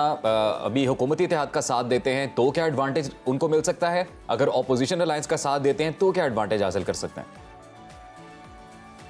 नंबर 1, अपोजिशन के पास नेसेसिटी आई है या चकदई साहब का इत्तेहाद है, तहरीक तहफ़्फ़ुज़ आईन पाकिस्तान, उनके पास तो अभी मौलाना साहब को देने के लिए कुछ नहीं है। ये जो सेनेट की 2 सीटों की जिक्र की जा रही है, ये तो JJY खुद इसकी तरदीद कर चुकी, क्योंकि सेनेट में उनके पास ऑलरेडी बहुत सारा नंबर है। हुकूमत के पास कुछ ना कुछ हमेशा होता है या रियासत के पास कुछ ना कुछ होता है देने के लिए, और उसमें जो शुरू में बातें चलती रही कि जी वो बलूचिस्तान का गवर्नर या KP का गवर्नर, वो तो चीज़ें अब ख़त्म हो गई। मौलाना साहब बुनियादी तौर पर ये सोचते हैं कि जो वो कहते हैं कि ये धांधली हुई थी 8 फरवरी 2024 के इलेक्शन में, मौलाना समझते हैं कि अगर कोई जेन्युइन किस्म का इलेक्शन हो जाता तो वो अपनी सीटें जहाँ जहाँ उनकी पॉकेट्स हैं वहाँ से वो निकाल सकते हैं। मौलाना साहब के लिए एक गवर्नरी से ज्यादा जो मौलाना साहब की रेलेवेंस है पाकिस्तान की पॉलिटिक्स में, वो ज्यादा अहम चीज है। मसलन 2/3 अक्सरियत चाहिए आईनी तरमीमी बिल मंजूर करने के लिए, 212 सीटें हैं, नंबर हैं इस वक्त हुकूमती इत्तेहाद के पास, तो 224 इनको चाहिए। अब मौलाना वाली सीटें मिलाकर फिर भी 224 नहीं बन रहे, तो वो जो एक नैरो एंगल से देखा जा रहा है, वो नैरो एंगल। ये भी सामने खबर आ रही है कि मौलाना फजलुर रहमान ने तहरीक इंसाफ से हमायत के बदले में KP में 2 सेनेटर्स की हमायत मांग ली है, तो क्या PTI ये कुर्बानी देगी? बात यह है कि 2 सेनेट का मैं आपको पहले गुजारिश कर चुका हूँ कि 2 सेनेट की सीट पे मौलाना साहब की वो नज़र नहीं है जो मौलाना साहब की पूरे मुल्क की सियासत में रेलेवेंस है। इमेजिन करें कल मौलाना साहब PTI या तहरीक तहफ़्फ़ुज़-ए-आईन पाकिस्तान के साथ मिलकर एक जलसा करते हैं या वो खड़े हो जाते हैं एक तहरीक के लिए, तो आप खुद इमेजिन करें कि वो जो PTI का एक इम्पैक्ट का जलसे नहीं हो रहे, वो इम्पैक्ट कितना बढ़ जाएगा या उसके जलसों में जान कितनी आ जाएगी। मुझे याद है जब मौलाना साहब धरना लेके इधर आए थे इस्लामाबाद में और किस तरह से इम्पैक्ट क्रिएट हुआ था, और मैं ज़ाती तौर पे समझता हूँ कि उसका सबसे ज़्यादा फ़ायदा मियां नवाज शरीफ को हुआ था। वो उस वक्त जेल में हुआ करते थे। ये जो उनका सियासत में एक आवाज़ है या सियासत में एक मकाम है, उसको महज 2 सेनेट की सीटों में प्रो कर बंद नहीं किया जाता। अच्छा शौकत पराचा साहब, अभी मौलाना जिस तरह से कहते हैं कि वो सोलो फ्लाइट लेंगे अपनी, जो भी वो तहरीक चलाएंगे वो एहतजाज की होगी या पार्लियामेंट के अंदर एहतजाज करेंगे या सड़कों पर करेंगे, वो जो भी फैसला होगा तनहा उनकी अपनी जमात JUI के प्लेटफॉर्म से ही होगा। ये कहिएगा कि अगर वो हुकूमती सेटअप का साथ देते हैं तो फिर जो लिवरेज वो एहतजाज की सूरत में लेना चाहते हैं, फिर वो तो नहीं रहेगा उनके पास? नहीं, 12 सेनेटर्स की तो आपने खुद बात की, जो उनका नंबर्स है वो पार्लियामान में भी उनकी स्ट्रेंथ है। हम तो बात कर रहे हैं कि क्या सिर्फ 2 सेनेट की सीट्स लेके मौलाना साहब राम हो जाएंगे या राजी हो जाएंगे, मैं तो उसका जवाब दे रहा था। हुकूमती इत्तेहाद में आने से आप देखते रहे हैं, जनरल परवेज मुशर्रफ वाला दौर था, मौलाना साहब लीडर ऑफ दी अपोजिशन थे, सारी अपोजिशन को लेके चला करते थे। उस वक्त नून लीग और पीपल्स पार्टी अपोजिशन बेंचेस भी थी, लेकिन लीडर ऑफ दी अपोजिशन मौलाना फजलुर रहमान थे। फिर मियां नवाज शरीफ के साथ ये बैठते थे। PTM की इत्तेहादी हुकूमत में कैबिनेट में मौलाना असद महमूद साहब इनके जो बेटे हैं वो थे। ये साथ साथ चलते रहे हैं। मैं आपको ब्रॉडर पिक्चर की बात कर रहा हूं। बिल्कुल, आपने वो जो बात की ना कि 2 सेनेट की नशिस्तें लेकर आम नहीं होंगे क्योंकि उनकी अपनी पार्लियामेंट के अंदर स्ट्रेंथ है, वो आप सही कह रहे हैं। मेरा सवाल ये था कि फिर तो ऑपोजिशन नहीं कर पाएंगे ना अगर इस कानून साजी पे वो हुकूमत का साथ देते हैं। तो फिर तो एक बड़ा ब्रेक थ्रू होगा ना। ये सिर्फ सादी बात नहीं है कि वो हुकूमत के साथ इस बिल में आइन सादी या कानूनी जो चीजें आ रही हैं उनमें वो एक बड़ा ब्रेक थ्रू होगा। मौलाना साहब कहते रहे हैं कि जी 8 फरवरी को सीटें बेची गई, इलेक्शन में धांधली नहीं हुई बल्कि इलेक्शन बेचा गया। फिर जब मौलाना साहब उस वैगन पे बैठते हैं जिस वैगन के खिलाफ वो बात करते रहे, तो ये बजाते खुद फिर एक बिल्कुल डायरेक्शन होगी। अभी तो मौलाना साहब इंडिपेंडेंट खेल रहे हैं, वो PTI के डेलीगेशन से भी कमेटी खेल रहे हैं और हुकूमत के साथ तो आला तरीन सतह पर उनकी मुलाकातें हो रही हैं। लेकिन अगर वो एक साइड पे बैठते हैं जी एक खबर एक और है, उस पर भी आपकी नज़र चाहते हैं। अडियाला जेल से खबरें ये आ रही हैं कि बानी PTI ने कहा है कि जो रूपोश रहनुमा हैं वो बाहर आएँ, सामने आकर वो गिरफ्तारियां दें, उसके बाद अदालतों से जो है ना वो लेकर इंसाफ बाहर निकल आएँ और रिलीफ लेकर या इंसाफ लेकर वो बाहर आएँ और उसके बाद आकर रूपोशी ख़त्म करके मंजिल आम पर आएँ। तो इसके पीछे क्या मुहर्रिकात हैं? अचानक से क्या हुआ बानी PTI को? अभी अजीब सी बात है कि एक पार्टी खुद मसाइल का शिकार हो और फिर उसके बारे में बात की जाए जो नामुवाफिक हो, लेकिन चूंकि सूरत हाल ऐसी है तो फिर बात करना पड़ती है। मसलन KPK में पार्टी की क्या सूरत हाल है आपके सामने है। शकील खान को निकाला गया, फिर उसके नतीजे में जुनैद अकबर साहब निकल गए, फिर और लोग निकल गए, ये आपके सामने है। इसी तरह पंजाब में हमाद अदर ने जो बयान दिया, हमाद अदर के बाद तो और मसला बन गया। अब सरदार लतीफ खोसा साहब कह रहे हैं कि खान साहब ने 3 रुकनी कमेटी बना दी है जो ओवरसाइट करेगी। पार्टी अमूर में जो पार्टी प्रेसिडेंट हैं, अगर उन पे आपको एतमाद नहीं है या उनकी कैपेबिलिटीज पे आपको ट्रस्ट नहीं है तो फिर आपने रखा क्यों हुआ? ये ओवरसाइट का क्या खैबर पख्तूनख्वा में कोई ओवरसाइट बनी हुई है? क्या सिंध में या बलूचिस्तान में कोई ओवरसाइट बनी हुई है? या ओवरऑल जो पार्टी का स्ट्रक्चर है मरकज में यानी मरकजी हैसियत में, उसमें कोई ओवरसाइट बनी हुई है? ओवरसाइट कमेटी का बनाने का मकसद ये है कि आप फिर पंजाब की जो आपकी परफॉर्मेंस है या पार्टी के जो अहदेदारान हैं बड़े आला, फिर आप उन पे या ट्रस्ट नहीं कर रहे या को उनकी कारकर्दगी पे एतमाद शौकत नहीं है। पराचा साहब, तो बाहर आने इस का बात में कोई डाउट नहीं है कि पार्लियामेंट में पीटीआई एक बड़ी जमात है और अपोजिशन की एक सबसे बड़ी जमात ही पीटीआई है। अभी उनकी जानिब से एहतजाज की, धरने की कॉल दी गई है, उसकी मुतल्लिक कोई फाइनल डेट डिसाइड नहीं हो पा रही है और मुख्तलिफ रहनुमाओं के मुख्तलिफ बयानात आ रहे हैं, तो विद इन पीटीआई जो डिवाइड है वो क्लियर है? नहीं, आप शेर अफजल मरवत वाली बात सुने, कभी उनके बारे में कोई बयान आ जाता है, कभी उनके बारे में कोई बयान आ जाता है, फिर उनको कहा जाता है कि आप खामोश रहें, फिर वो आकर खान साहब से मिल के बाहर आते हैं तो अलीमा खान कह देती हैं कि नहीं ये तो एक शेक हैंड हुआ था, और शेर अफजल मरवत ने कह दिया कि जी खान साहब ने उनको गले मिलाया। ये क्या चीजें रिफ्लेक्ट करती हैं? एक तरफ पीटीआई के दोस्त कहते हैं कि जी वो अलीमा खान और बुशरा बेगम जो है वो सियासी नहीं है, वो सियासत नहीं कर रही हैं।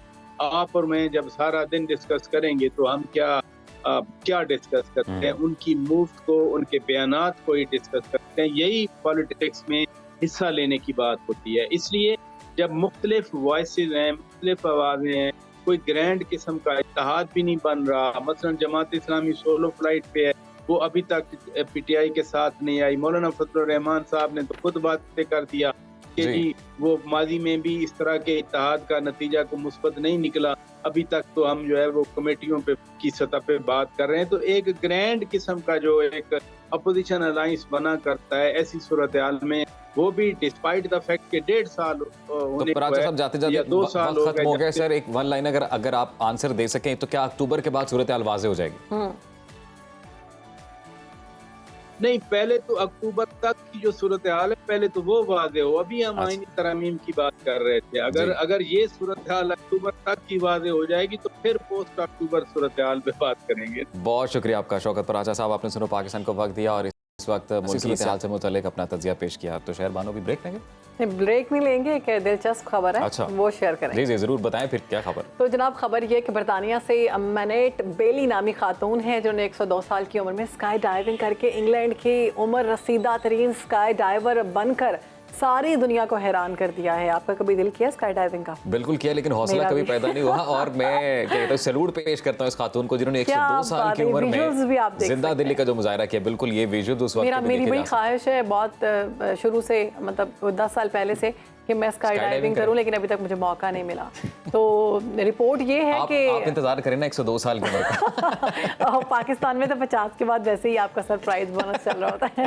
तो रिपोर्ट के मुताबिक जो बेली खातून है ना, इन्होंने अपनी 102 सालगिरह जो है, यानी जो इनकी सालगिरह थी 102, इसमें इन्होंने कहा कि मैं ये वाला काम करती हूँ और जहाज़ से स्काई डाइव किया इन्होंने। स्काई डाइविंग के बाद बातचीत करते हुए उन्होंने कहा कि मैं झूठ नहीं बोलूँगी, मुश्किल था, बहुत मुश्किल था, मुझे ऐसा लगा कि मेरी सांस रुकने लगी है, लेकिन उसके बावजूद मैंने अपनी आंखें बंद कर लीं और मैंने इस तमाम मोमेंट को एंजॉय किया।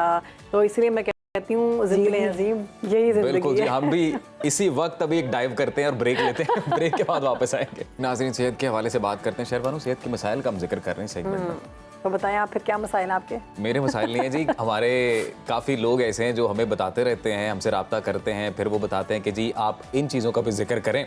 तो कमर दर्द आपको पता है जी कि बड़ा संगीन मसला है और वो तकरीबन जैसे ही इंसान की उम्र थोड़ी ज़्यादा होती है तो इन अमराज का शिकार होना शुरू हो जाता है। बल्कि आजकल तो नौजवान भी इन अमराज का शिकार हैं और उनके जो है कमर में दर्द होता है।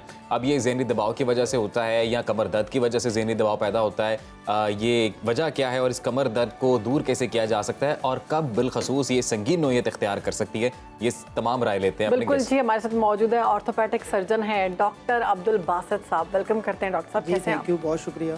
आपने बड़ा अहम मौजू छेड़ा है, बल्कि आपने कहा ना कि हर दूसरे तीसरे बंदे को ये मसला है। मैं कहूँगा ये कौमी बीमारी है। सही बात। कमर दर्द जो है ना शायद पाकिस्तान में, क्या वजह है इसमें कोई एज ग्रुप नहीं है। पहले हम समझते थे कि बूढ़ों को होता है, 40 प्लस लोगों को होता है, 50 प्लस लोगों को होता है, और फिर 30 में आया ये। अब तो ये छोटे छोटे बच्चों को भी मसला होता है। और बाहर तो इसकी बहुत सारी रीज़न्स डिफरेंट हो सकती हैं। पाकिस्तान में जो इसकी बहुत बड़ी रीज़न है वो हमारा लाइफस्टाइल है। हमारे लाइफस्टाइल में जो चेंजेस हैं, हमारी जो स्लीप पैटर्न है, हमारा सिटिंग पोस्चर है, हमारा काम काज इस तरह का है कि उसकी वजह से हर दूसरा शख्स इस चीज़ में मुब्तला हो गया। और ख़वातीन इसलिए इसमें मुब्तला हो जाती हैं क्योंकि उनकी डाइट बहुत कंप्रोमाइज्ड होती है। सही। डाइट वो नहीं लेती, प्लस साथ उनकी एक्सरसाइज नहीं होती। ये चीज़ें फीमेल्स में ना होने के बराबर हैं। बहुत कम ख़वातीन जो शायद बहुत ज़्यादा किसी अपना ख्याल रखती हैं तो वो ये काम करती होंगी, अदरवाइज़ ऐसा नहीं होता कहीं। रूटीन में जितने पेशेंट्स आते हैं कमर दर्द के साथ, अगर क्लिनिक में 100 मरीज़ आया है तो उसमें 70 मरीज़ जो होते हैं उनको कमर दर्द का मसला होता है। अच्छा, मैंने ख़वातीन की बड़ी ज़बरदस्त बात आपने की है। ख़वातीन के वाकई मैंने मसाइल ज़्यादा देखे हैं, थोड़ा सा अगर वेट गेन कर लेती हैं तो कमर दर्द बहुत ज़्यादा होती है। इस ख़वातीन क्या सिर्फ यही वजह है कि आप फिर वो घर के काम जब करती हैं तो उनका पोस्चर ख़राब होता है, ये भी हो सकता है? नहीं, सिर्फ ये वजह नहीं है, वजूहत तो और भी बहुत सी हैं, लेकिन देखिए जो कॉमन रीजंस हैं, मसलन ख़वातीन में क्या होता है, जिस खातून की उम्र 30 से 40 के दरमियान है, ये वो एज है जब चाइल्ड बेयरिंग एज है, बच्चे हो रहे होते हैं, और अगर वो 40 में हैं तो उनके 2 या 3 बच्चे होते हैं उस टाइम। सही। इस प्रोसेस में क्या होगा कि बच्चा जब माँ के पेट में है तो वो उस टाइम माँ से डाइट ले रहा है, और जब वो माँ उसको दूध पिला रही है तब भी वो अपनी डाइट उसको दे रही है। अब उसने best of the best diet लेनी है, उसने कंप्रोमाइज डाइट नहीं लेनी बच्चे ने।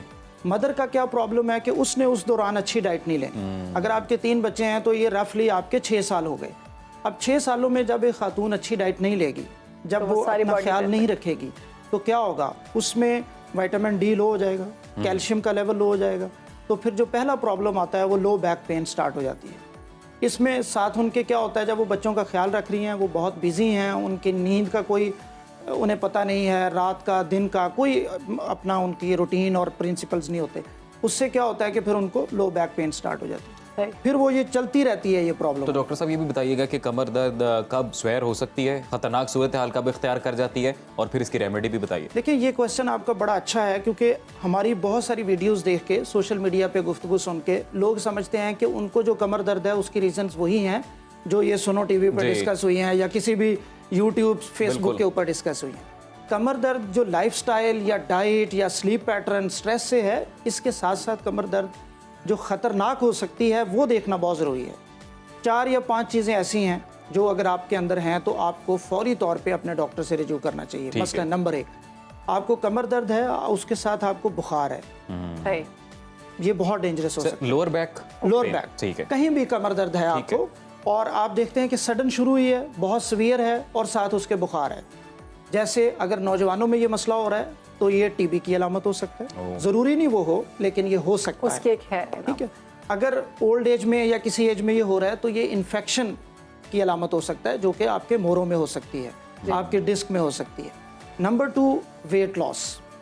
अगर आपका सडन वेट लॉस है, वज़न कम हुआ है, आप देखते हैं 1 महीने से 2 महीने से कमर दर्द थी और अब हमारे जो बुज़ुर्ग हैं घर में उनका वज़न बहुत तेज़ी से कम हो गया है, तो ये चीज़ भी ख़तरनाक हो सकती है, क्योंकि वज़न का फौरी जो गिरना है वो जाहिर करता है, नॉट ऑलवेज, लेकिन जाहिर करता है कि वो कैंसर की तरफ चीज़ जा सकती है। अच्छा, फौरी मैंने अक्सर लोगों का देखा वज़न बहुत गिर जाता है। अनएक्सप्लेन्ड वेट लॉस उसे हम कहते हैं ना, कि एक तो वो है जो आप एफर्ट कर रहे हैं, आप खाना नहीं खा रहे, आप बहुत एक्सरसाइज जिम कर रहे हैं, तो वो तो आपका वेट खुद कंट्रोल हो रहा है। अनएक्सप्लेन्ड वेट लॉस जो है उसको हमेशा इन्वेस्टिगेट करना चाहिए, उसके पीछे कोई ना कोई ख़तरनाक वजह हो सकती है। नंबर 3, अगर आपकी कमर दर्द जो है वो 6 हफ्ते 7 हफ्ते से दवाइयों को रिस्पॉन्ड नहीं कर रही, आप मेडिसिन ले रहे हैं, डॉक्टर से मिल रहे हैं, लेकिन आपको फ़र्क नहीं पड़ रहा, सही, तो फिर भी आपको उसको संजीदा लेना चाहिए। नंबर 4 और आखिरी बात यह है कि अगर आपको कमर दर्द के साथ आप देखते हैं कि आपकी टांगें सुन्न हो रही हैं या टांगों की कमज़ोरी हो रही है, एक बड़ा कॉमन ये हो जाता है कि हमारे बुज़ुर्ग आके बताते हैं कि जी हम जब चल फिर रहे होते हैं तो खुला जूता हमारे पैर से उतर जाता है। खुला जूता से मुराद हुए, एक तो ये शूज हमने पहने हैं, एक वो है जो ऐसे स्लीपर होता है या जूते होते हैं, वो पैर की ग्रिप नहीं रहती बेसिकली, क्योंकि जो पैर का अंगूठा है उसकी सप्लाई और पूरी टांग की सप्लाई जो है वो कमर से आ रही है ऊपर से हराम मगज़ के जरिए। अब वो सप्लाई जब मुतासर होती है तो पैर का अंगूठा ऊपर की तरफ उठना छोड़ता है, तो वो जब कदम उठाते हैं तो उनका जूता निकल जाता है। और डॉक्टर साहब, कई दफ़ा कमर दर्द से इतनी स्वेयर पेन होती है कि टांग तक वो जाती है, एक राइट लेफ्ट जाती है ना। देखें, ऊपर आपका दिमाग है, नीचे ये पूरा हराम मगज़ है और उसकी ये ब्रांचें आ रही हैं। जहाँ पे ऊपर कमर में प्रॉब्लम होगा, उसकी जो नीचे डिस्ट्रीब्यूशन एरिया है उसमें भी प्रॉब्लम आएगा। तो उसकी रेमेडी क्या हो सकती है? एक सेकंड, जो मैं बता रहा था ना, जूता उतर जाता है, वो चीज़ मैं थोड़ी सी बता दूं। जूते के साथ बाज़ लोगों को शिकायत होने लग जाती है कि उनका यूरिन और स्टूल पे कंट्रोल नहीं रहता, कॉन्स्टिपेशन रहने लग जाती है। ये 2 सिस्टम भी बॉडी के जो हैं वो आपके लोअर बैक से कंट्रोल होते हैं। इन चीज़ों में हमेशा तवज्जो दें। आपने कहा शियाटिका क्या पेन है?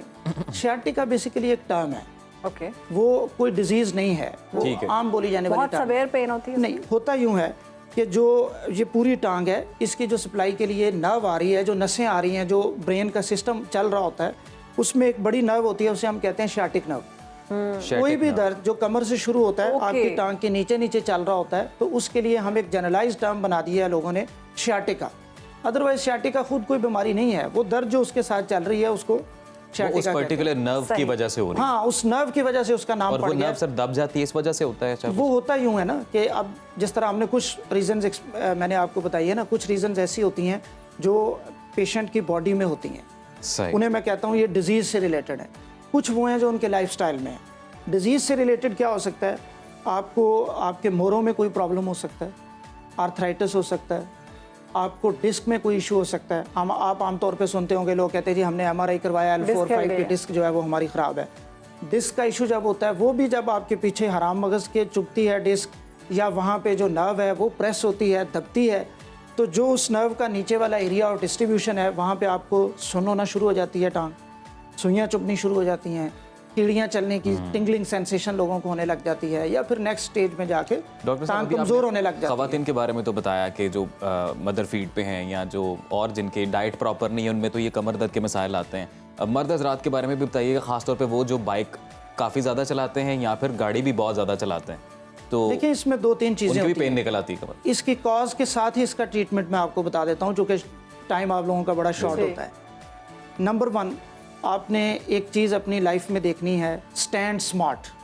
स्टैंड स्मार्ट, हाँ, जब भी आपने खड़े होना है, अगर आपका काम लंबे अरसे के लिए खड़े होने का है तो आपने अपनी कमर सीधी करके खड़े होना है। दूसरा, आप कोशिश करें कि आपकी एक टांग जो है वो किसी स्टूल के ऊपर आप रख लें जो नीचे स्टूल हो, ताकि आपका वेट शेयर हो जाए लंबे अरसे के लिए जब आप खड़े हैं। Stand smart. नंबर 2, दोनों टांगों पे ना हो, दोनों टांगों पे ज़्यादा लंबे अरसे के लिए आप खड़े ना हो। Number 2, sit smart. जब आप बैठे हैं, जब आप काम कर रहे हैं लंबे अरसे के लिए, 8 से 2 आपका ऑफिस वर्क है, या आपके मीडिया के लोग जो हर वक्त लैपटॉप पे काम करते रहते हैं, वो ऐसे झुके हुए पोस्चर में मत बैठें। सही। क्योंकि अगर जैसे ये मेरा टेबल है और मैं यहाँ बैठा हूँ, तो ये मेरे अभी तो बैठने के लिए शायद ठीक है, डेली बैठने के लिए ये ठीक नहीं है। अगर यहाँ मेरी फाइल्स पड़ी हैं, यहाँ मेरा रजिस्टर है, चीज़ है, लैपटॉप है, वो ठीक नहीं है। वो आपका आपके लेवल पे होना चाहिए। सही। और दूसरा, आप क्या करें, वैसे तो बहुत सारे पिलोज मिल जाते हैं अच्छे, अदरवाइज अगर पिलो नहीं है तो कोई टॉवल जो है उसको रोल करके अपनी कमर के नीचे वाले हिस्से के पीछे रख सपोर्ट दें उसको। उससे क्या होगा, जो कमर का नॉर्मल पोस्चर है, नीचे वाला हिस्सा जो है, हम जो ऊपर से नीचे तक मोरे हैं उनको डिवाइड करते हैं 4 हिस्सों में। हर हिस्से का एक पोस्चर है। जो नीचे वाला लंबर एरिया है वो अंदर की तरफ है थोड़ा सा। अच्छा जी। तो जब आप नीचे वो टॉवल रख लेते हैं रोल्ड, तो वो कमर भी अंदर की तरफ हो जाती है, तो फिर आपको बड़ा सुकून मिलता है और आपके मसल्स जो हैं वो टाइट नहीं होते। So stand smart, sit smart, और आखिरी चीज़ ये है लिफ्ट स्मार्ट। जब आपने वजन उठाना है तब भी आपने बहुत स्मार्ट तरीके से उठाना है। वजन उठाना भी एक बहुत बड़ी वजह बनती है। लोग वजन शो ऑफ में ना बड़ा ऐसे करके वजन उठा देते हैं, ये देखना। अच्छा, अब ये शो ऑफ की बात कॉमन है, डेडलिफ्ट करते हुए। ये शो ऑफ की मैं आपको बात बताता हूँ। होता यूँ है कि जब आप वजन उठाते हैं तो वजन आपने हमेशा उठाने की कोशिश करनी है अपने शोल्डर के जोर पे और अपने नीज पे। कमर के जोर पे वजन नहीं उठाना। लोग आगे झुक के ऐसे वजन उठाते हैं। ओके, आपने थोड़ा सा नीचे होना है, अपने नीज को बेंड करना है, फिर आपने वेट उठाना है। और सेकंड, अगर आप देखते हैं एक वेट पड़ा है तो आप किसी की हेल्प ले लें। जरूरी है आपने जो घर की चीजें हैं, जो लोग जिम शिम करते हैं वो तो एक डिबेट ही अलग है। जो घर में काम करते हैं, आपने कोई बड़ी चीज उठानी है तो आप किसी बंदे को बुला के उसकी हेल्प ले लें, ताकि आपका वेट शेयर हो जाए और वो मसला जो आपको होगा और फिर आप सालों महीनों तक उसके सफर करेंगे। हीरो बनने के चक्कर में उस तरफ ना जाएं आप। हीरो बनना बहुत जरूरी है। ये 3 चीजें नहीं, जाहिर है जी, वो आपकी इंडस्ट्री में तो बहुत जरूरी है, लेकिन जब पेशेंट्स आते हैं तो फिर मुसीबत बनती है। मुसीबत बन जाती है। बहुत शुक्रिया। आप भी तो कभी हीरो बनते होंगे। जरूरत पड़ती है जी। डॉक्टर साहब रेमेडी बता के हीरो बन जाते हैं जी। डॉक्टर साहब बहुत शुक्रिया आपके वक्त का। आपने कमर दर्द जो मुमकिन है इसके इलाज हैं और जो सूरत हाल है जिस वजह से ये हो सकती है वो तमाम चीज़ें बताई हैं, तो ये बेसिक स्टेप्स हैं, इनको फॉलो करके आप कमर दर्द से बच सकते हैं जी। बिल्कुल जी। पाकिस्तान में तो बारिशें होती रहती हैं, एक बड़ी दिलचस्प और खूबसूरत और ऊपर जो बारिश है ना वो आपके साथ शेयर करेंगे। सऊदी अरब में भी मौसम कुछ ऐसा ही है, बारिश हो रही है तो मुख्तलिफ शहरों में शदीद बारिशों का सिलसिला जारी है, मगर मक्का मुकरमा में भी मूसलाधार बारिश हुई जिसके सबब सड़कें ज़ेर-ए-आब आ गईं। सऊदी मीडिया के मुताबिक मस्जिदुल हराम में मौजूद ज़ायरीन ने बारिश के दौरान ही नमाज मगरिब अदा की और अल्लाह रब्बुल इज़्ज़त के हुजूर दुआएं मांगी। इस दौरान काबे की छत से पानी जो है वो रहमत की सूरत में नीचे आया और इस वीडियो के ऊपर व मनाजिर देखने के लिए लोग बहुत ज़्यादा तरस रहे हैं कि काश ऐसा वक्त आए कि हम भी वहाँ पर जाएं और ये बारिश हम खुद बराह feel रास्त करें। वहाँ पर जो है वो देख सकें। हम लोगों ने ये विजुअल्स अपने नाज़रीन के साथ टीवी स्क्रीन पर शेयर किए हैं जी। नाज़रीन, अब बात कर लेते हैं जी एंटरटेनमेंट के हवाले से कि शोबिज़ इंडस्ट्री में क्या चल रहा है, अहम खबरें क्या हैं। फिल्म एंड ड्रामा क्रिटिक हारून शुएब साहब हमें ज्वाइन कर चुके हैं, उनसे बात करेंगे। हारून शुएब साहब, thank you so much for your time sir. गुज़िश्ता दिनों सीनियर अदाकार हैं फिरदौस जमाल साहब, उन्होंने एक बार फिर हुमायूं सईद और माहिरा खान को तनकीद का निशाना बनाया है। उनके बयान पर हुमायूं सईद का रद्दमल भी सामने आया है। हमें और हमारे नाजरीन को ये बताइए, ये वाक़या है क्या, फिरदौस जमाल साहब ने क्या कहा, क्यों कहा, और हुमायूं सईद साहब ने क्या जवाब दिया?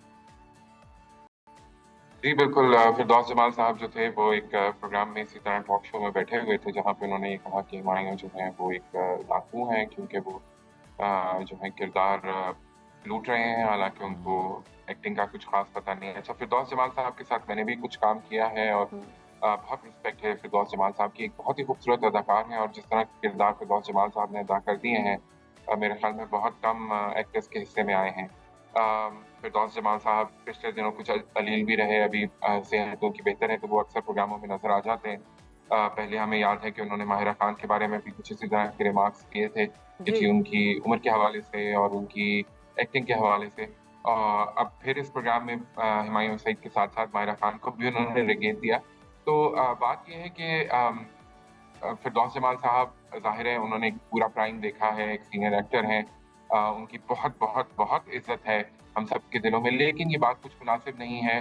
हुमायूं भी एक बहुत बड़े अदाकार हैं, आजकल वो जो है वो पाकिस्तान के सबसे बड़े फिल्म स्टार हैं और हिट फिल्मों की ज़मानत हैं। जब भी वो किसी फिल्म में आते हैं तो वो फिल्म जो है वो नाज़रीन ज़रूर देखने जाते हैं और मेरे ख्याल में ये एक अदाकार के कामयाब होने की और दिल पसंद होने की एक बड़ी बुनियादी जो है वो एक शर्त है और एक उसका सबूत है कि लोग उसको देखना पसंद करते हैं। तो फिर हुमायूं मेरे ख्याल में इतने भी निकम्मे अदार नहीं मुझे ये लगता है हारून कि ये जो ट्रेंड है ना, ये अच्छा नहीं है कि आप एक दूसरे को ही तनकीद का निशाना बना रहे हैं।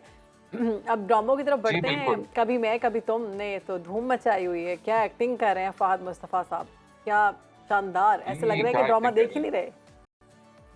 बिल्कुल ऐसे ही लग रहा है।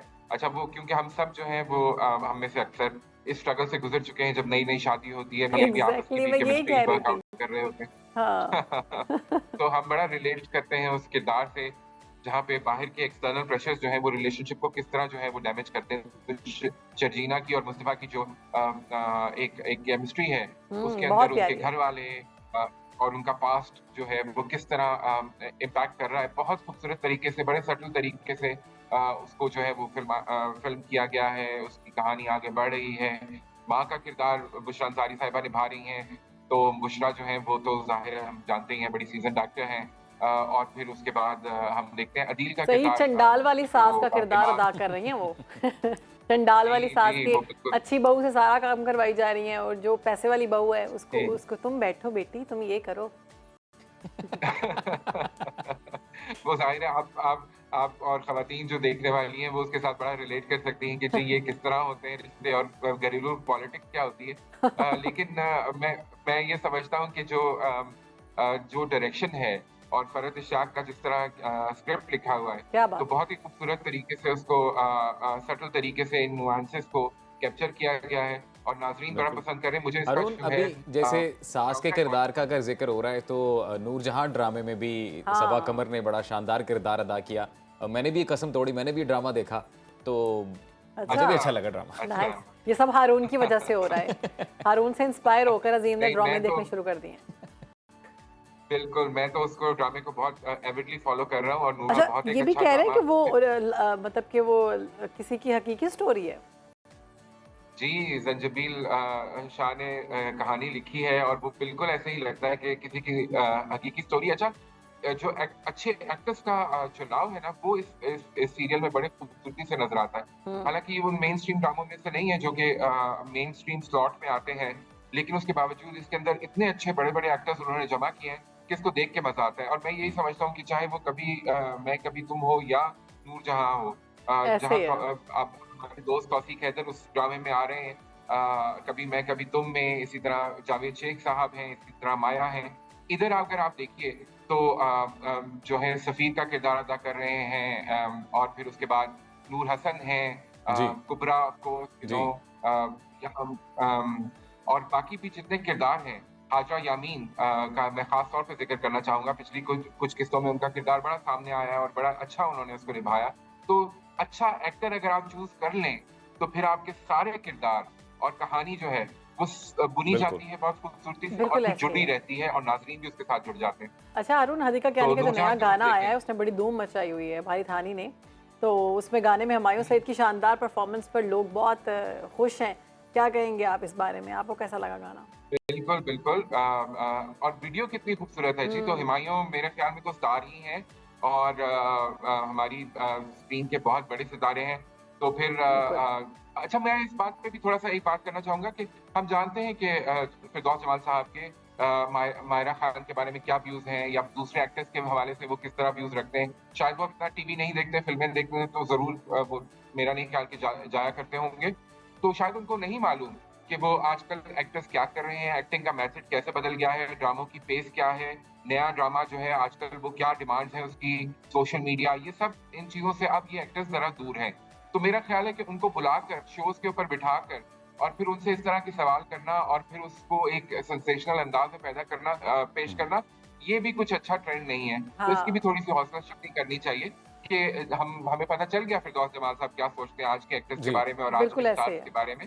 तो बस हो गई बात ये। अब मेरे ख्याल में इस कहानी को और ज्यादा फैंटना नहीं चाहिए। बहुत शुक्रिया आपका हारून शरीफ साहब, आपने वक्त दिया सुनो पाकिस्तान को और एंटरटेनमेंट इंडस्ट्री में अप्स एंड डाउन्स हैं, क्या टॉक ऑफ द टाउन है, वो उस पर डिटेल बात की। प्रोग्राम में अब कुछ बात करेंगे रिलीफ के हवाले से। तो आपको रिलीफ मिला है बिजली के बिलों में? अच्छा, हमें इतलात ऐसी मौसूल होना शुरू हो गई हैं। कुछ लोग हैं जिन्होंने अपना डेटा हमारे साथ शेयर किया है जी, और वो ये कि उन लोगों को बिजली के बिलों में बिल्कुल रिलीफ मिलना शुरू हो गया है। मरियम नवाज साहिबा ने कहा था, उन्होंने वादा किया था कि 2 महीने के लिए पंजाब की आवाम को 201 से 500 यूनिट्स तक रिलीफ दिया जाएगा। उनके दरमियान अगर किसी की यूनिट्स आती हैं ये तो हमारे पास एक बिल सारिफ का है भी शहरबानो, और उस पर लिखा हुआ है कि जो मौजूदा बिल है, राइट साइड पे अगर आप बिल के देखें ना कॉर्नर, तो मौजूदा बिल आपका 20,000 समथिंग है, उस पर रियायत दी गई है, 5,000 का मेरे ख्याल से रियायत दी गई है। तो ये जनाब वाकई मरियम नवाज साहिबा की बात सच साबित हो गई है। उन्होंने वाकई आवाम को रिलीफ दे दिया है। बहुत ज़बरदस्त इकदाम है ये। इस परेशान हाल आवाम के लिए एक छोटा सा तोहफा वज़ीर आला पंजाब की जानिब से, और बहुत ज़बरदस्त इकदाम किया गया है। और इस तरह के महीने से बढ़कर ये 1 साल के लिए होना चाहिए और 1 साल से बढ़कर ये बढ़ता ही जाना चाहिए। मैं तो कहता हूँ 500 यूनिट्स वाली लिमिट बढ़ा दें 201 से 500 यूनिट। हजारों ख्वाहिशें ऐसी कि हर ख्वाहिश पे दम निकले। बहरहाल जी, अब हम एक मुनफरिद आर्ट का जिक्र करने जा रहे हैं, और शायद ये पहले आपकी नज़रों से ना गुजरा हो। बाजोड़ से ताल्लुक़ रखने वाले कामरान खान नक्शगिरी का एक अनोखा अंदाज इन्होंने मुतारिफ कराया जी। लोग कागज़ पर, कैनवस पर और अब तो कंप्यूटर पर भी तस्वीर ये बनाते हैं, लेकिन कामरान ने अपने फ़न के इज़हार के लिए पत्तों का इंतखाब किया है। वो दरख्तों के पत्तों पर इस खूबसूरत अंदाज से कटाई करते हैं कि देखते देखते वो पत्ते इंसानी शक्ल जो है वो इख्तियार कर जाते हैं। बाबर आजम, अरशद नदीम समेत कई मारूफ शख्सियात हैं जिनकी अशकाल इन्होंने बनाई है पत्तों पर, और सोशल मीडिया पर इनका आर्ट काफ़ी फेमस हो रहा है। तो कामरान खान हमारे साथ मौजूद। बिल्कुल जी, कामरान आपको वेलकम करते हैं सुनो पाकिस्तान में। अब हमें ये बताएं कि पत्ते पर एक शक्ल बनाना ये दिमाग में कहाँ से आया, और फिर जब बनाना शुरू की तो इतना ज़बरदस्त तरीके से बनाना शुरू कर दिया आपने, ये कैसे मुमकिन हो सका? अस्सलाम वालेकुम। पहला मेरा आर्ट का शौक़ जो था वो बचपन से था, और शुरू से ही मैं आर्ट वगैरह, स्केचेस, पेंसिल स्केचेस, पेंटिंग वगैरह करता था। तो फिर मैंने एक इंडोनेशियन की वीडियो देखी थी, वो लीफ पे आर्ट बना रहा था, लीफ आर्ट। तो मैंने भी इसे अडॉप्ट करने की कोशिश किया और मैंने अपने ट्राई और प्रैक्टिस स्टार्ट किया। तो अभी अल्हम्दुलिल्लाह मैं वो काफ़ी एक्सपीरियंस भी कर रहा हूँ जी। कामरान, बहुत खूबसूरत तस्वीर आप बना रहे हैं। आपकी ये जो आर्ट की विजुअल्स हैं वो अपनी टीवी स्क्रीन पर भी दिखा रहे हैं अपने नाज़रीन को। ये बताइएगा कितना अरसा हो गया, कब आपने स्टार्ट किया था? ये तकरीबन मेरा 1 साल हो गया कि मैं लीफ आर्ट कर रहा हूँ, और अभी तक मैंने अल्हम्दुलिल्लाह बहुत से। कामरान, आप मेरे लिए करेंगे लीफ आर्ट? क्यों नहीं जी, इंशाल्लाह सबका बनाएंगे। बहुत ज़बरदस्त करते हैं आप। लोग तो बहुत ज़्यादा कहते हैं कि हमारा बनाओ, लेकिन इंशाल्लाह कोशिश यही रहते हैं कि सबको प्यार दूंगे, इंशाल्लाह सबका बनाएंगे। कामरान, आप शहरबानो की फ़ोटो बनाइएगा, अगर वो बहुत अच्छी बनी तो फिर मैं भी बनवाऊंगा आपसे। नहीं, ऑब्वियसली अच्छी बनती है, मैं देख रही हूँ आपके नमूने। अच्छा, जब आप ये पत्तों को कट करके शक्ल की सूरत इख्तियार कर रहे होते हैं, तो टेक्निक कौन सी है इसके लिए जो आप सबसे ज़्यादा इस्तेमाल करते हैं? असल में इसके लिए एक पहले जो ना आपको आउटलाइन ड्रा करना होता है, ये एक अर्ली स्टेज होता है। फिर एक्सट्रीम लेवल पर आपको आउटलाइन की भी ज़रूरत नहीं होती, और फिर इसे ख़ास किस्म का ब्लेड है उसे कट करना तो फिर बन जाता है इससे। अच्छा कामरान ये बताइएगा कि पत्ता हम अपने मनपसंद पौधे का आपको सिलेक्ट करके दे सकते हैं जिसपे आप ये बनाएंगे बड़ा सा हमारी पत्ता। तस्वीर, या फिर पत्ता आप खुद सिलेक्ट करते हैं? केले का पत्ता। ये एक ख़ास किस्म के पौधे का पत्ता होता है। अच्छा। और उसके अलावा फिर इसका एक ख़ास प्रोसेस होता है तकरीबन 15 डेज़ का, उससे निकाल के फिर इसके लिए काबिल बन तो जाता अब तो सारे दोस्त कहते होंगे हमें बना कर दो, हमने गिफ्ट करना है आगे, ऐसा कुछ है? यही ज़ाहिरी बात है, सब लोग कह रहे, दोस्त है और फ्रेंड, ये बहुत से सियासी शख्सियात भी और बहुत से लोग कह रहे कि हमारा बनाओ, मीडिया वाले सारे जी। चलिए तो बहुत अच्छी बात है जी, आर्ट को सराहा भी जाना चाहिए। अच्छा आप कामरान ये बताइएगा कि आप इसके अलावा और क्या काम करते हैं और फिर कितना टाइम अपने इस आर्ट वर्क को स्पेशली देते हैं और क्या इसकी फिर प्रॉपर एग्जीबिशंस भी करवाते हैं? बेसिकली मैं खुद एक स्टूडेंट भी हूँ और हमारा एक छोटा मोटा बिजनेस भी है, तो इससे टाइम निकालना होता है, तो इतना तकरीबन 2-3 घंटे लेता है अगर इसे बनाना हो तो वो निकाल देते हैं फिर एक दिन में ही। अच्छा कौन सी सेलिब्रिटीज़ ऐसी हैं जिनकी आपने अभी तक ये तस्वीर बनाई है पत्तों पर? अभी तक बाबर आजम का बनाया था पहले, फिर इसके बाद अर्शद नदीम का बनाया, फिर इसके बाद एक ताहिर खान जो रेस्टोरेंट है उसका भी बनाया, उसको गिफ्ट भी किया है। फिर उन्होंने एक प्रोग्राम के तहत एक चैलेंज जीता था, वो इनवाइट भी किया था उन्होंने। अच्छा जी। तो मैं तो कहता हूँ कि हम लोग इस दिन इस तरह का चैलेंज रखते हैं कि आप लाइव मेरी और शहर बानो की पत्ते के ऊपर इस तरह की तस्वीर बना देंगे। मैं वही कह रही थी कि 2 सेलिब्रिटीज़ रह गई हैं, उनकी बना दिया। इंशाल्लाह, क्यों नहीं, इंशाल्लाह ये भी कल बहुत ज़बरदस्त कामरान, बहुत अच्छा काम कर रहे हैं, मज़ीद इसको आगे लेकर जाएं और लोगों को मज़ीद सिखाएं जो इंटरेस्टेड भी हैं, और इसको अपना बिजनेस के तौर पर भी आप इस्तेमाल कर रोज़गार का ज़रिया भी बना सकते हैं। पाकिस्तान में टैलेंट की कोई कमी नहीं है, बड़ी ज़रख़ीज़ है ये मट्टी, और जैसे कि 2 टैलेंटेड लोग अब जा रहे हैं, इजाज़त हम चाहते हैं आपसे कल दोबारा आपकी खिदमत में हाजिर होंगे। तब तक अपना और अपने प्यारों का ख्याल रखिए। अल्लाह हाफ़िज़।